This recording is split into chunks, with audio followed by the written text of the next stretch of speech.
ಎಲ್ಲರಿಗೂ ನಮಸ್ಕಾರ. ಎಲ್ಲರೂ ಚೆನ್ನಾಗಿದ್ದೀರಾ ಅಂತ ಭಾವಿಸ್ತೀನಿ. ಇವತ್ತಿನ ರೆಸಿಪಿ ಬಂದ್ಬಿಟ್ಟು ಸ್ಟ್ರೀಟ್ ಸ್ಟೈಲ್ ಎಗ್ ರೈಸು. ಬೇಗನೆ ಆಗುವಂತ ಎಗ್ ರೈಸ್ ಅಂತಾನೆ ಹೇಳ್ಬೋದು. ಬನ್ನಿ ಹೇಗ್ ಮಾಡೋದು ಅಂತ ನೋಡೋಣ. ಮೊದ್ಲಿಗೆ ನಾನು ರೈಸ್ ನ ಮಾಡಿ ಎತ್ತಿಟ್ಕೊಂಡಿದೀನಿ. ಸ್ವಲ್ಪ ಉದುರಾಗಿ ಮಾಡ್ಕೊಳ್ಳಿ ರೈಸ್ ನ. ಇವಾಗ ಒಂದು ಬಾಂಡ್ಲಿನ ಇಟ್ಕೊಂಡಿದೀನಿ. ಇದಕ್ಕೆ ಒಂದು 1/4 ಕಪ್ ಅಷ್ಟು ಎಣ್ಣೆನ ಹಾಕೋತಾ ಇದೀನಿ. ಬೇಕಿದ್ರೆ ಸ್ವಲ್ಪ ತುಪ್ಪನೂ ಸೇರಿಸ್ಕೋಬಹುದು. ಒಂದ್ 2 ಈರುಳ್ಳಿನ ಚಿಕ್ಕ ಚಿಕ್ಕದಾಗಿ ಕಟ್ ಮಾಡಿ ಹಾಕೋತಾ ಇದೀನಿ. ಕಲರ್ ಚೇಂಜ್ ಆಗೋವರೆಗೂ ಚೆನ್ನಾಗಿ ಫ್ರೈ ಮಾಡ್ಕೋಬೇಕಾಗುತ್ತೆ. ಒಂದ್ 2 ಸೆಕೆಂಡ್ ಫ್ರೈ ಮಾಡ್ಕೊಳ್ಳಿ.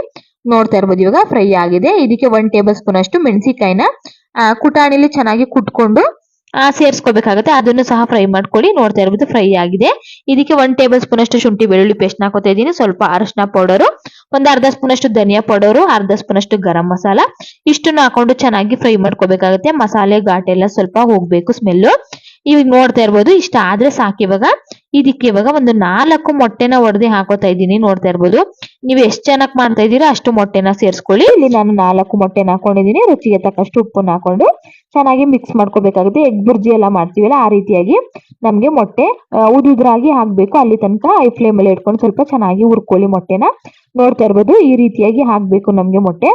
ಇದಕ್ಕೆ ಇವಾಗ ನಾವು ಮಾಡಿ ಇಟ್ಕೊಂಡಿರುವಂತ ರೈಸ್ ಇದೆಯಲ್ಲ, ರೈಸ್ ನ ಸೇರ್ಸ್ಕೊತಾ ಇದ್ದೀನಿ. ಸೇರ್ಸ್ಕೊಂಡಿದ್ದೀನಿ ಬಟ್ಲಿಗೆ ನಾನು 1 ಟೇಬಲ್ ಸ್ಪೂನ್ ಅಷ್ಟು ಕಾಶ್ಮೀರಿ ರೆಡ್ ಚಿಲ್ಲಿ ಪೌಡರ್ ಮತ್ತೆ ಒಂದ್ 2 ಟೇಬಲ್ ಸ್ಪೂನ್ ಅಷ್ಟು ಗಾರ್ಲಿಕ್ ಚಟ್ನಿ ಎರಡನ್ನೂ ಸಹ ಹಾಕೊಂಡು ಸ್ವಲ್ಪ ನೀರನ್ನ ಸೇರಿಸ್ಕೊಂಡು ಈ ರೀತಿಯಾಗಿ ಪೇಸ್ಟ್ ಮಾಡಿ ಇಟ್ಕೊಂಡಿದ್ದೀನಿ.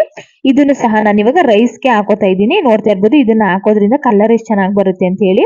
ಇಲ್ಲಿ ಯಾವುದೇ ಕಲರ್ ನ ನಾನು ಉಪಯೋಗಿಸಿಲ್ಲ. ಇಲ್ಲಿ ಕಾಶ್ಮೀರಿ ರೆಡ್ ಚಿಲ್ಲಿ ಪೌಡರ್ ನ ಬಳಸಿದ್ದೀನಿ. ಸೊ ಹಂಗಾಗಿ ಕಲರ್ ಚೆನ್ನಾಗಿ ಬಂದಿದೆ. ಸ್ವಲ್ಪ ಕೊತ್ತಂಬರಿ ಸೊಪ್ಪನ್ನ ಉದುರಿಸ್ಕೊಂಡು ಚೆನ್ನಾಗಿ ಮಿಕ್ಸ್ ಮಾಡ್ಕೋಬೇಕಾಗುತ್ತೆ. ಒಂದಕ್ಕೊಂದು ಮೊಟ್ಟೆ ಮತ್ತೆ ರೈಸ್ಗೆ ಚೆನ್ನಾಗಿ ನಾವು ಹಾಕಿರುವಂತ ಮಸಾಲೆಗಳೆಲ್ಲ ಚೆನ್ನಾಗಿ ಅಂಟ್ಕೋಬೇಕು. ಅಲ್ಲಿ ತನಕ ಚೆನ್ನಾಗಿ ಮಿಕ್ಸ್ ಮಾಡ್ಕೊಳ್ಳಿ. ಇವಾಗ ನೋಡ್ತಾ ಇರ್ಬೋದು ಇವಾಗ ಆಗಿದೆ. ಈಗ ಇದಕ್ಕೆ ಒಂದ್ 4 ಟೇಬಲ್ ಸ್ಪೂನ್ ಅಷ್ಟು ನಾನು ರೆಡ್ ಚಿಲ್ಲಿ ಸಾಸ್ ನ ಹಾಕೋತಾ ಇದ್ದೀನಿ. ಖಾರಕ್ಕೆ ನೋಡ್ ಹಾಕೊಳ್ಳಿ. ಮತ್ತೆ 1 ಟೇಬಲ್ ಸ್ಪೂನ್ ಅಷ್ಟು ಡಾರ್ಕ್ ಸೋಯಾ ಸಾಸ್ ನ ಹಾಕೋತಾ ಇದ್ದೀನಿ. ಹಾಕೊಂಡು ಚೆನ್ನಾಗಿ ಮಿಕ್ಸ್ ಮಾಡ್ಕೋಬೇಕಾಗುತ್ತೆ. ಈ ರೈಸ್ ಐಟಮ್ ಎಲ್ಲ ಮಾಡ್ಬೇಕಾದ್ರೆ ನಾವು ಸ್ವಲ್ಪ ಉರಿನ ಐ ಫ್ಲೇಮ್ ಅಲ್ಲಿ ಇಟ್ಕೊಂಡು ಮಾಡ್ಬೇಕಾಗುತ್ತೆ. ನೋಡ್ತಾ ಇರ್ಬೋದು ಆಲ್ಮೋಸ್ಟ್ ಚೆನ್ನಾಗಿ ಮಿಕ್ಸ್ ಆಗ್ತಾ ಇದೆ. ತುಂಬಾನೇ ಚೆನ್ನಾಗಿರುತ್ತೆ, ಟೇಸ್ಟ್ ಆಗಿರುತ್ತೆ, ಬೇಗನೆ ಆಗುವಂತಹ ಎಗ್ ರೈಸ್ ಅಂತಾನೆ ಹೇಳ್ಬೋದು. ಲಾಸ್ಟ್ ಅಲ್ಲಿ ಸ್ವಲ್ಪ ಕೊತ್ತಂಬರಿ ಸೊಪ್ಪನ್ನ ಉದುರಿಸ್ಕೊಂಡ್ರೆ ಎಗ್ ರೈಸ್ ರೆಡಿ ಆಯ್ತು. ಸಿಂಪಲ್ ಆಗಿ ಬೇಗ ಆಗ್ಬಿಡುತ್ತೆ. ನಿಮ್ಗೆ ಏನಾದ್ರು ಸ್ಟ್ರೀಟ್ ಸ್ಟೈಲ್ ಎಗ್ ರೈಸ್ ಏನಾದ್ರು ನಿಮ್ಗೆ ಇಷ್ಟ ಆಗಿದ್ರೆ ಲೈಕ್ ಮಾಡಿ, ಶೇರ್ ಮಾಡಿ, ಕಮೆಂಟ್ ಮಾಡಿ.